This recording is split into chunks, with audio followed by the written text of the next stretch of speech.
सबक नंबर 5 नौ का चक्कर। दीपू, क्या बात है भोलू, तुम इस कदर परेशान क्यों हो? भोलू, अजीब बात हो गई दीपू भैया, कुछ समझ में नहीं आ रहा। दीपू, क्या हुआ, कुछ बताओ तो। भोलू, मैं आज सुबह मेले में गया था। दीपू, तो फिर?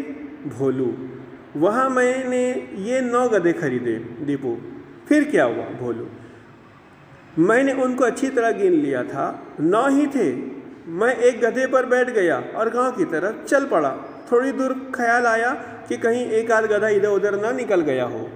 दीपू, तो फिर गिन लेते। भोलू, वही तो किया मैंने, गिना तो सिर्फ 8 गधे थे।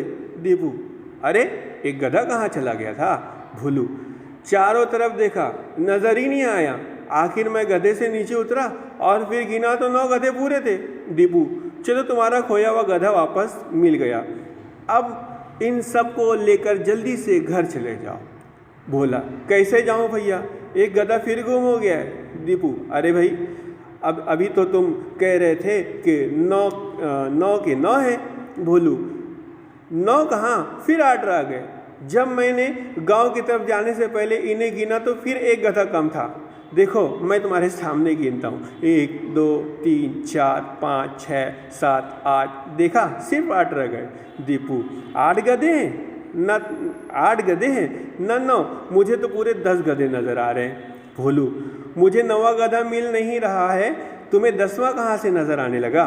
दीपू, देखो ये 8 गधे तो तुमने अभी गिने है ना, 1 2 3 4 5 6 7 8, 9वां गधा जिस पर तुम बैठे हो। भोलू, अरे हाँ, और 10वां? दीपू, वो जो 9वें गधे पर बैठा है।